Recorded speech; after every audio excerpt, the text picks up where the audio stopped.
Thanks for watching. Stay tuned. Next is post credits on Bat. Hello, thank you for sticking around. Post Credits, a podcast powered by Brunswick Area Television. I am your host, Corinne, and with me is my co-host, Ben Staunton. And today we are talking to Evan Prunty. So Evan Prunty is a co-owner of Black Valve Studios, correct? Yeah. Yes. And so they are a production company in Cleveland. So could you tell me about that and how you started that? Yeah, so me and my cousin Hunter started Black Valve in 2016. We were interns outside, like in a recording studio downtown called Bad Racket. We just kind of had like a little room, like kind of like this in Bad Racket. We were doing like recording bands and just filming whatever we could. And we kind of build up from there. We kind of did just like stuff as a company, starting out like commercials, we worked with like Hathaway Brown School, kind of a little bit of everything. And I think that's kind of how Cleveland is a little bit, is you kind of have to do a little bit of everything because it's not the biggest market ever. So it's important to niche in some things, but like generally I feel like it's good to have experience in everything because then you're working more. So we did like a little bit of everything. Hunter was actually a sound utility on movies starting, I think, in like probably 2018. And that's kind of how we got our foot in the door, like working in the union and stuff like that. You know, like learn the process that way. There's this job called video assist, which is what I do in the union on film. And also my cousin Hunter does it too. So he moved from doing sound utility to video assist. But basically, there was someone who had done video assists in the Cleveland area, but they moved out to LA, so there was no one locally to do it. So someone in the union who Hunter worked for, Marlo Taylor, who is a sound mixer, so Hunter was working for him on the movies. He's like, why don't you guys give video assist a shot? So I went on all the bright places for a day, tried to figure out how to do the job basically on set. And there's also, with this job, there's like not a lot of like, it's not like you can watch a YouTube video, at least not back then especially. It's like very, very niche. So Yeah, so what is video assist specifically? So basically you take the signal from the camera and then you record it separately from the camera, and then you have like you can do it different ways, but the way we do it now is we have a software called Q-Take, and we basically organize all the footage in Q-Take, and then the director can pull any like clip. So I'll give an example, like on Cherry. So that was the big movie that I actually did full-time video assist on, not just like day playing. So the Russo brothers, they directed like Avengers and whatever. They were the directors of that movie, and Tom Holland was in it. But basically, like after every take, they would immediately watch it back and then like give notes, and like Tom would come and sit with them and they'd look at it, like go over everything and make decisions that way. Now, it's kind of an interesting job too, because not every person works the same. Like the expectations kind of change based on the director. So it's good to like have that conversation beforehand, but generally speaking, that's how it works. So the other thing like about being on the movie set is if you think about it, like logistically, they record sound separately from the camera, and there's no camera being fed, or there's no audio being fed to the camera. So if you're wanting to watch something back with audio for performance, how do you do that? Well, that's where we come in. So we're getting the signal from audio and the video from the camera, combining them, and then feeding it back out to the director's monitor or whoever is wanting to see it. There's a show called The Land that's still filming or whatever. I guess it's about the Browns. They're filming in LA, but they came to Cleveland for like a weekend to film some like plate stuff like in the city and whatever. So they have stuff to cut to. But the director didn't end up flying to Cleveland, so he was remote. So like my job is to take the video from the camera and the audio and then send it to him remotely, and then so he can basically direct remotely, and then he's communicating with me and the first AD and like going over stuff. So that's kind of how it's evolved too, from not just being on set but like having to send it out. And sometimes that'll happen too with like producers will be off site, they want to see it, so they just check in on the stream every now and again, and that's all like done through Q-Take. But also like on set too, what's cool is we have like a wireless network, and like iPads can connect to it, and then people like so instead of like there being a hair and makeup monitor, they just have it on their iPad. And what's good for them is they can take screenshots like right in the app, and then they can keep track of everything instead of having to like take a picture of the screen and whatever. Because hair and makeup on the movies, like constantly, they take their own photos like of things too, just like offset, like, oh, this is like the hair, this is the outfit, but then they like have a reference directly on their device of, you know, what it is. So anyways, basically like on Cherry, the first like 2 weeks were pretty hard because it was like the first time I'd ever done it on like a production that size. And I was just trying to get into the flow and everything. And luckily at the same time, Hunter was working on Judas and the Black Messiah, which is also filming in Cleveland. And Nick Thompson, he's from Atlanta. He was the video assist on that movie. So I met up with him on the weekend and we would just go over things. And like, he was nice enough to kind of like take me under his wing and just kind of be like, oh, we had everything together, but he's like, oh, you know, you can do this, or, oh, you can do that. I'm like, oh, that makes this so much easier. And then from there, I kind of got into a groove there. And by the end of Cherry, I was pretty confident and felt like good about things. So that's kind of how it started, at least in that aspect of things. So would you say you're basically, you're syncing the audio with the video, then you're logging everything so that they can find it easily in the system, and then you're uploading it? Is that basically what's going on? So I would describe it as like, I'm working directly for the director first and foremost. So like you shoot a movie, it's 30 days. And generally, like there's some movies that shoot in like script order, but that's really rare. Generally, you're shooting way out of order. So, you know, you shoot scene 25 on day 4, and then on day 10, you shoot scene 26. So the director on the beginning of the day will be like, hey, Evan, can you pull up the scene we did the other day? And then we'll reference that kind of, so you can kind of piece things together. But I have everything locally on set at all times. And there's still the whole other process of them. The other thing about it too is like the workflow of a movie set is like the DIT or the loader is like taking the card, offloading it, then it's going to another server, and then maybe that's getting shipped off to the editor, or the editor's on like in the city with you, and the drive still has to get like taken to them physically. And then by the next day, they have the footage in the dailies that they can reference. But like they can reference things directly with me instantaneously because I'm recording separately from the camera. Now, funny thing about that is like on a commercial, I've been in a situation where the DIT lost a card, and they ended up using the footage that I recorded to save them, because it's like, you know, however much money they're spending a day, you lose a card, and it's like that's tens of thousands of dollars of work and time. That's the worst thing you could do as DIT. So it's also kind of an insurance policy in a way too, because it's not the same quality as the camera. It's like more like a proxy, but it's still usable if it's an emergency. And also, like on set too, we'll do a lot of like compositing stuff, or even like really rough edits to see if things are working. There's a movie I worked on recently called Buddy, and they often ask me to kind of put things together to just see if things were working, or like we did a couple visual effects and I just roughed them in basically to see if like what they were doing would work. So it's kind of a cool.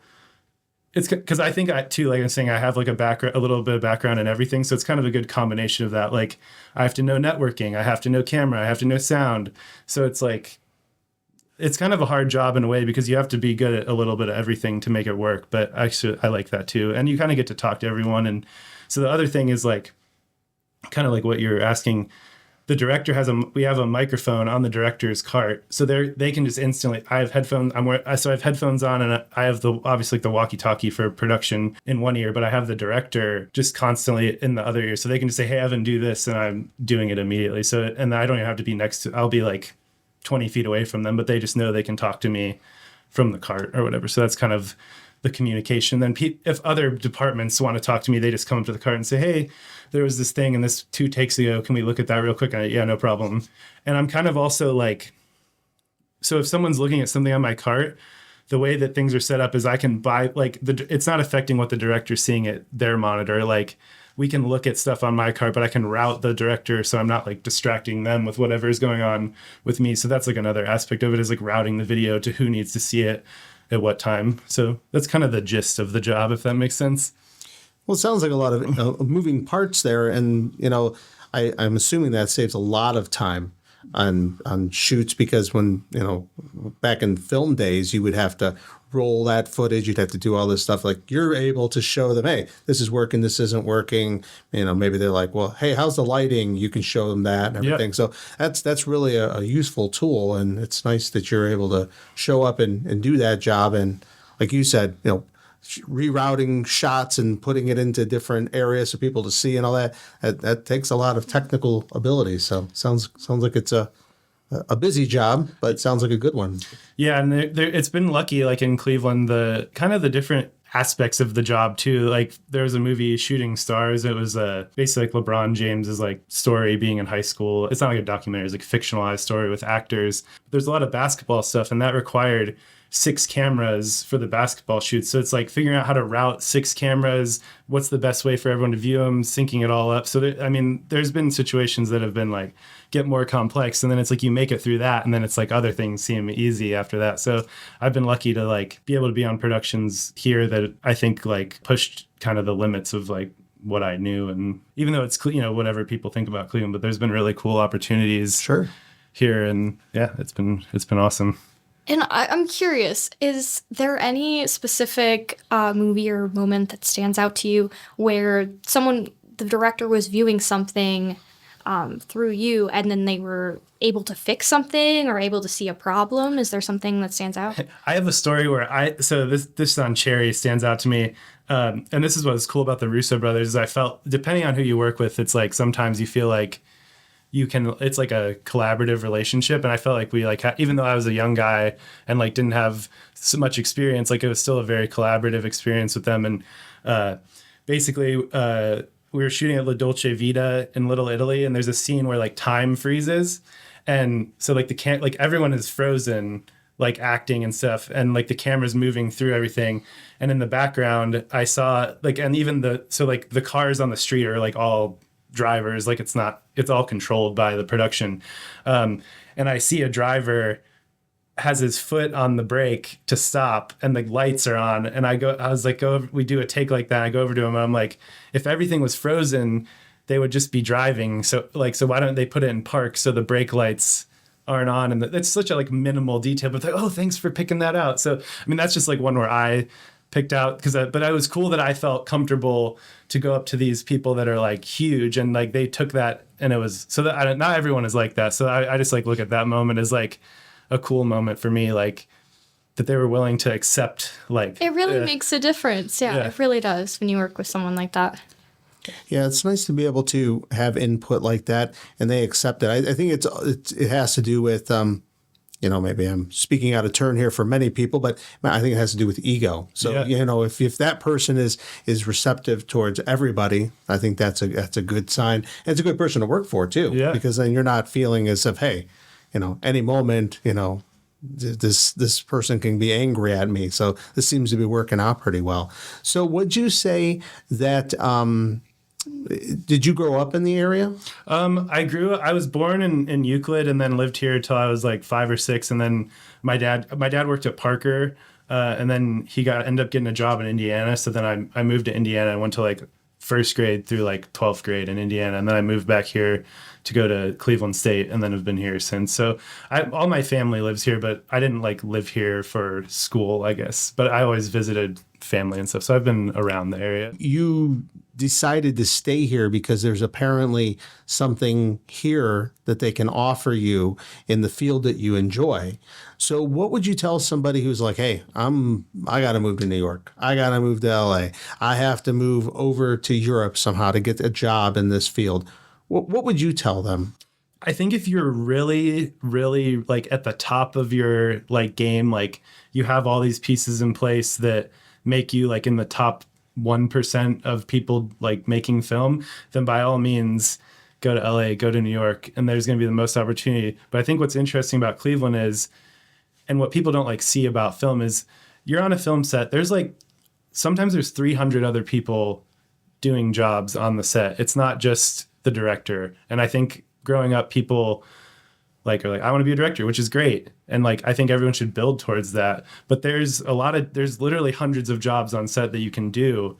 And in a place like Cleveland, so like an example is like Cherry, or when Cherry and Judas and the Black Messiah were filming at the same time, there was literally not enough people in the area to cover the jobs that were needed. So they're pulling people from Columbus, they're pulling people from Cincinnati, they're pulling people from out of town. So it kind of goes to show that there is a need in Cleveland for these other like union jobs that are like smaller. You're not the director, but your name is in the credits, and that's really cool. So my advice would be, if you're able to find a niche thing you're interested in, you can do something like that in Cleveland, no problem. And even if you're just being a PA on a movie, you can go around and talk to different people and see like, where does my skill set fit in? And you don't have to go to LA, you don't have to go to New York. But I think there's people that, could benefit from that, but that's not the only path. And the thing about those places is like every single person that goes there is thinking that. So there's like the competition is extremely high. Whereas in Cleveland, there is competition, but there's also, if two productions come in, it's like where we need people. So I think there's a lot of opportunity here. And I think it's kind of almost a misconception. Like things do happen in LA and New York all the time, and it's got a great community, but that's not the only place, especially now how things have changed so much, even in the past 2 years. So sure, you're trying to get more bang for your buck, right? Yeah. So it's kind of an interesting piece of all of this. But there is opportunity here is basically the overall point. And how would you describe just the community aspect of Cleveland in general?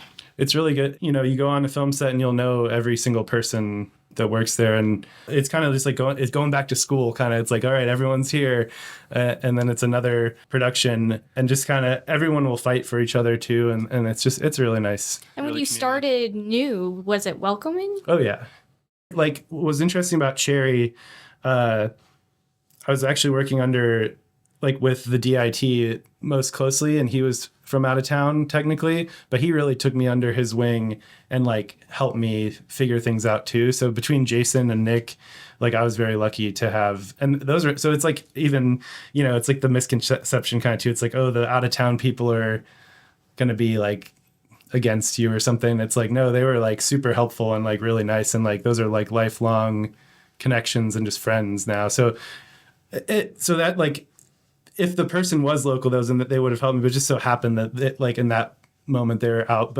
And then I find myself too, helping other people on set all the time too, that are local too. So I think it's a very, very nice community, and just, I don't know, it's fun. Mm-hmm. The one thing that you were talking about earlier, and I just wanted to go back to this.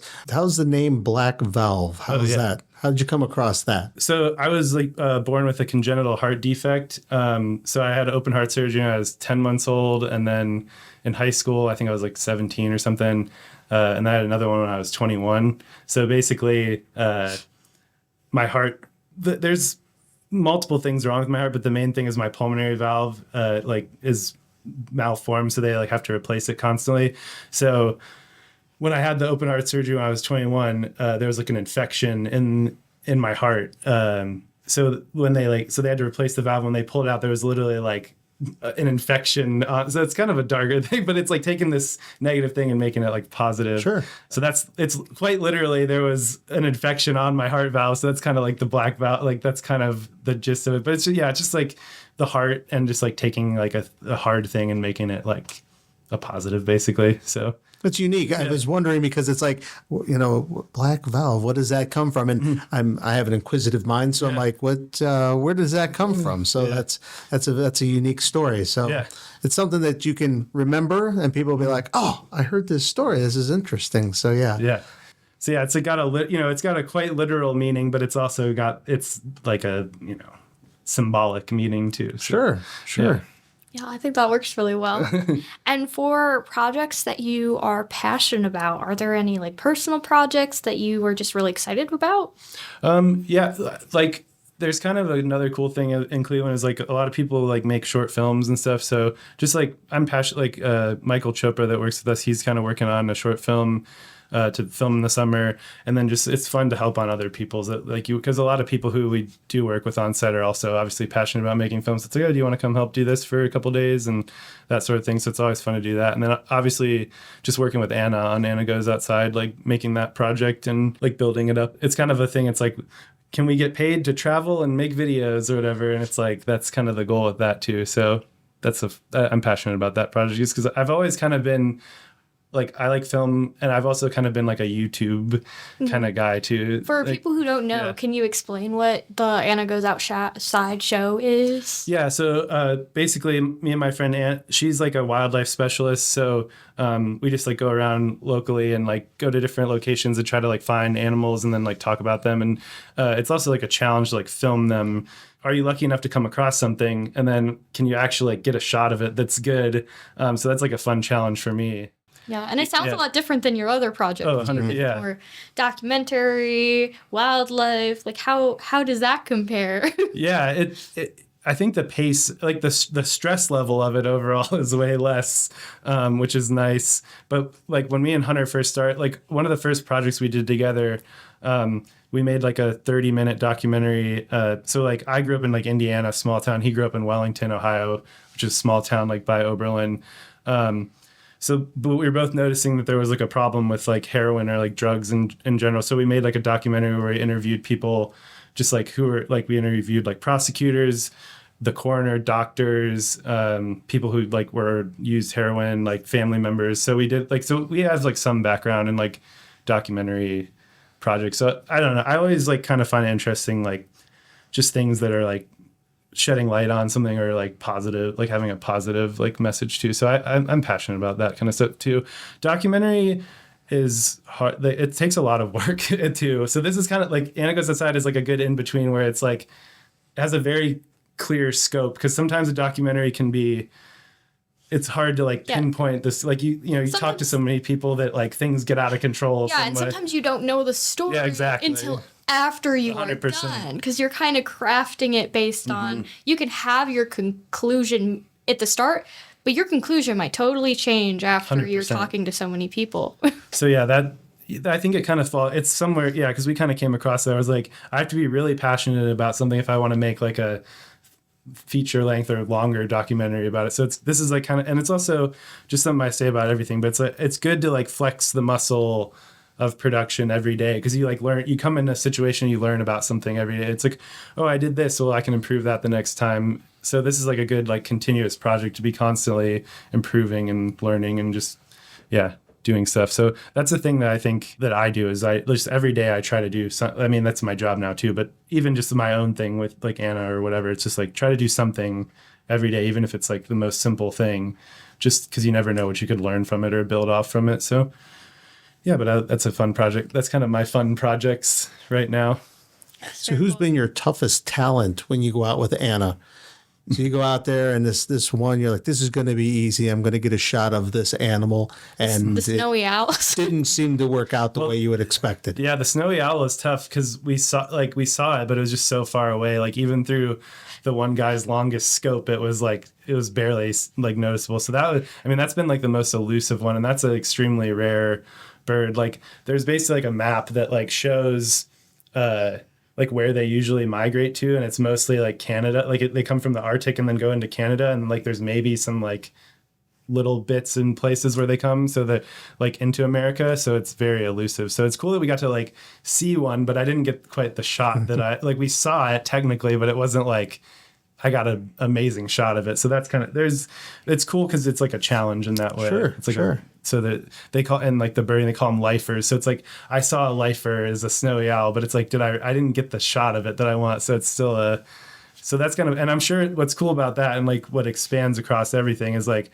I'm sure you can travel anywhere and there's something like that. So it's like kind of it's probably pretty hard in your life to like knock off all these like rare things. So it's kind of a cool like challenge, just makes it interesting.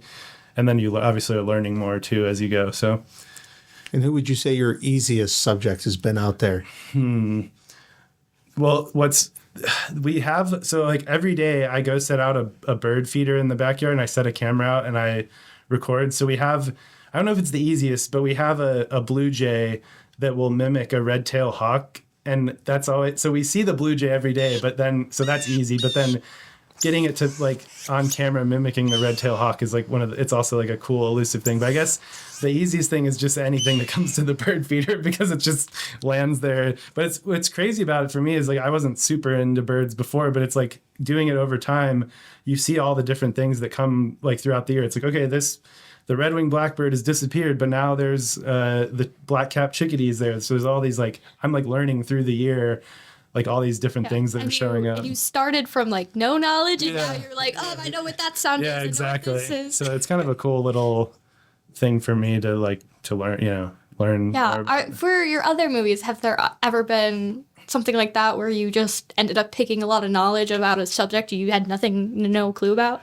Yeah, I wouldn't say it's like no clue, but I'll give an example. Like, so there's this movie, White Noise, that was filmed in Cleveland. I don't know this is like 100% fact, but it's got to be one of the most like money ever spent in Cleveland on a movie. Like, there was rumors of like it was either 100 million or like 200 million out of somewhere. There's a lot of money. So there was a guy, Lester Dutton, who is like, what's crazy is his dad actually like created the video assist, or they called it, so they also call it VTR, which is video tape recordist, because it was tape.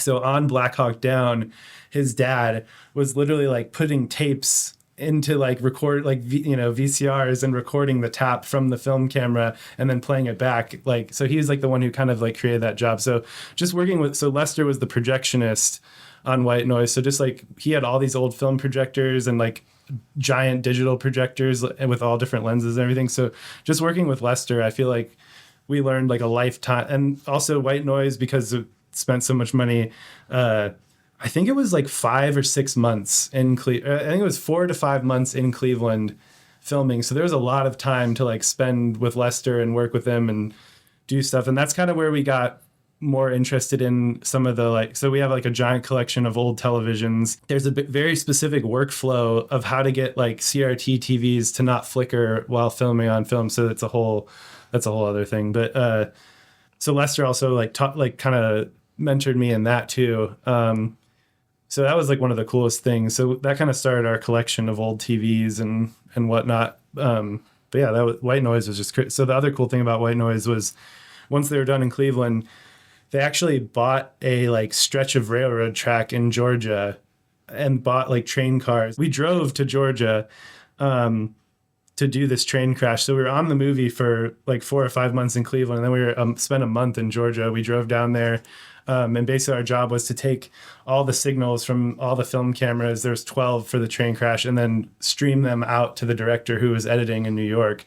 And it's a train crash, so we're like hundreds of feet away, so we're running like hundreds of feet of cable back to the truck, and then we're in the middle of nowhere, so we have this like bonded wireless box that we have to, it's like 4 cell cards, and we have to do that to stream the signal back because we're in the middle of nowhere. So there's just like a whole crazy operation, and then the train crashes. So it's just like, And they could only do that once? and we went to like train safety school and like all this crazy stuff while we were there. And then they're practicing for like a week or 2 for the timing and just like seeing it all work. And then they do the train crash. So that I learned a lot. That was like, I don't know, that was one of the craziest experiences of just getting to do all that and like going down there and everything. And like even on White Noise too, it's the director, he was like writing he was like interviewed for an article recently, and he was kind of saying he was falling out of love with film. But they're like, when did you fall out of love with film? And the quote's like, when I was out in the middle of nowhere in Ohio on a freeway at 2 a.m. in the rain, was like, and I started thinking, why am I doing this? But that was when I was thinking like that amount of production is just crazy, having that, and then having like hundreds of cars on the road. Like, I don't know. It's just insane to see that scale of production, like, and just what's possible. So that's kind of a cool thing too, is like just seeing what's with money, anything is possible.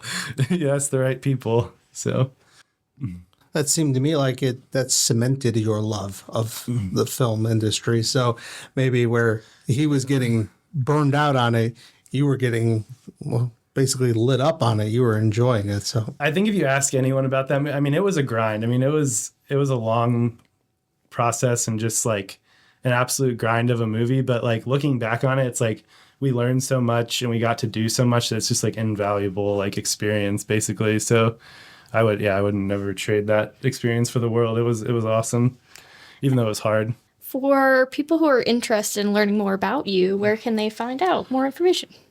Just like on our Instagram, it's just Black Valve on Instagram, or our YouTube channel. We have like some YouTube videos up there too. It's just Black Valve on there too. Or they could if they just email me, evan@blackvalvemedia.com if they have any questions. So that's generally the easiest way.